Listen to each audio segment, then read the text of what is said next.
Hello बच्चों, आज हम मधुर भाषण के पार्ट 2 पढ़ेंगे। पहले हम पढ़ चुके हैं कोयल काको देत है कागा कासो लेत, तुलसी मीठे बचनते जग अपनो करी लेत। कोयली काहाକୁ କିଛି ଦିଏ ନାହିଁ, ସେ ତାର ଖାଲି ମିଠା ସ୍ୱର ପାଇଁ ସମସ୍ତେ ତାକୁ ଭଲ ପାଆନ୍ତି। କୌଆ କାଶୋ ଲେତ, କୌଆ କାହାକୁ କିଛି ନିଏ ନାହିଁ କାହାରିଠାରୁ, ହେଲେ ବି ତାର କର୍କଶ ସ୍ୱର ପାଇଁ ସମସ୍ତେ ତାକୁ ଭଲ ପାଆନ୍ତି ନାହିଁ।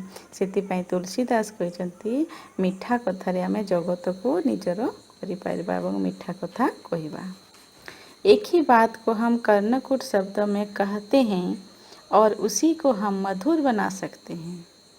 गोटे कथा को आम कर्णकुट करवा जेटा कि ना से कथाटा को आम मधुर केमती करिपरिबा। बाण भट्ट जब मरने वाला था तो यह प्रश्न हुआ कि उसकी अधूरी कादम्बरी को कौन पूरा करेगा। तांको मन रे बाण भट्टर मन रे गोटे प्रश्न उठिला जे तांको जो कादम्बरी से लेखुचंती अधूरा रही जाउची, तांकर शेष समय आसी जाइछि, तो से के पूरा करी लेखिबो।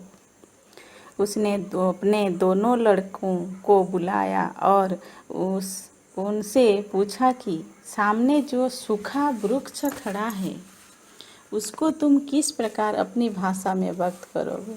से तांको दुई पुओ को डाकिले एवं पचारिले जे तुमर ये जो सुखिला गछ छिड़ा होइछि ताको तुम्हें कि प्रकार वर्णना करिवो। बड़े लड़के ने कहा शुष्कं काष्ठं त्र्यष्ठत्राग्रे। दूसरे ने कहा नीरस तरुवर विलसित पूरत। बात एक ही थी, किंतु बड़ पुओ कौन कहले से संस्कृत रे कहीदेले एवं छोट पुओ कहले नीरस तरुपर विलसित पूरत, से सरल भाव रे एवं मधुर भाव रे से वर्णना करदेले। बात एक ही थी, कहने में फर्क था। कथार अर्थ गोटे थिला किंतु कहिबार शैली अलगा थिला। बाण भट्ट ने अपने छोटे लड़के को ही पुस्तक पूरी करने का भार सौंपा। सेतिपई से मीठा कथा एवं सरल भाव रे तांको छोट पुओ बुझेई देला बेलको से तांकर छोट पुओ को ही पुस्तक लिखिबार भार सौंपी देले, दायित्व देले। यह तो रही साहित्य की शब्द संयोजन की बात है। एटा साहित्य संयोजन कथा। साधारण बोलचाल में भी बड़ा अंतर होता है। जोटा आम साधारण कथबार्ता को सेटारे भी कथबार्तार अंतर रही। भाव को प्रभावशाली भाषा में व्यक्त कर देना ही साहित्य है। भाव निजर मनर भाव भाषा रे जो प्रकाश करिबा सेटा होची साहित्य। जो मनुष्य किसी गलतफहमी को दूर कर रूठे हुए मित्र को मना लेता है वह सच्चा साहित्यिक है।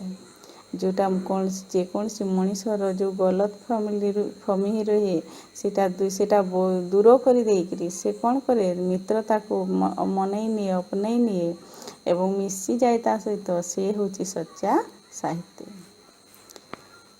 वार्तालाप की शिष्टता मनुष्य को आदर भाजन बनाती है। कथबार्ता रसोली रे मनुष्य को आदर तैयारी करता है और समाज से उसकी सफलता के लिए रास्ता साफ कर देता है एवं समाज रे तार सफलता पाहुच पहुँचवा पाई तार रास्ता सफा होता है। मनुष्य का समाज में जो प्रभाव पड़ता है वह बहुत अंश में पोषक और चाल ढाल पर निर्भर रहता है।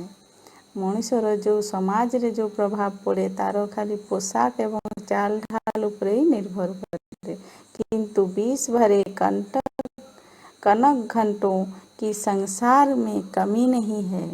किंतु ये जो 20 भरे कनक घंटों संसार में कमी नहीं है। बाहर से आकर्षक मगर भीतर से हानिकारक। जो 20 भरे कनक घट बाहर गोटे देखा एवं भीतर से हानिकारक थी। जेटा सफेद भेष में काली दिल वाला गोटे धड़ा सफा लोक पिंधिक आसवे एवं तार मनरे कौन थी तार मनरे खराब थी उद्देश्य। यह प्रभाव ऊपरी होता है और पोशाक का मान जब तक भाषण से पुष्ट नहीं होता है तब तक स्थायी नहीं होता। ଯେତେ ସମୟ ଯାଏ ପୋଷାକର ମାନ ସେ ଯଦି ଖାଲି ଉପରେ ରହିବ ସେତେ ଯାଏ ମନରେ ତା'ର କୌଣସି ଭାବନା ଆସିବନି ଏବଂ ମିଠା କଥା ଆସିବ ନାହିଁ। ଅନ୍ତରରେ ଯାହା ରହିବ ଏବଂ ସେଇଟା ଭାଷାରେ ପ୍ରକାଶ ହେଇପାରିବ ନାହିଁ। मधुर भाषी के लिए करनी और कथनी का साम्य आवश्यक है, किंतु कर्म के लिए वचन पहली सीढ़ी है। मधुर भाषी पाई करनी और कथनी करिबा एवं कहिबा दुईटा सामंजस्य आवश्यक, किंतु कर्म के लिए वचन पहली सीढ़ी है। यदि कर्म रे से सफलता पाइबा चाहिए ताहले तार कौन हम वचन रे माधुर्य रखिबा पई हबो। मधुर वचन ही विश्वास उत्पन्न कर भय और आतंक का परिमार्जन कर देता है। मधुर कथारे झणकार मन रे विश्वास उत्पन्न कर दिए एवं भय और आतंक परिमार्जन माने दूर कर दिए। कटुभाषी लोगों से लोग हृदय खोलकर बात करने में डरते हैं।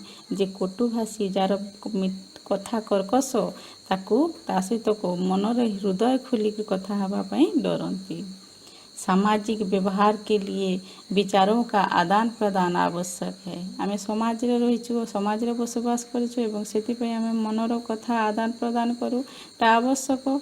और भाषा ही सार्थकता इसी में है कि वह दूसरे पर यथेष्ट प्रभाव डाल सके।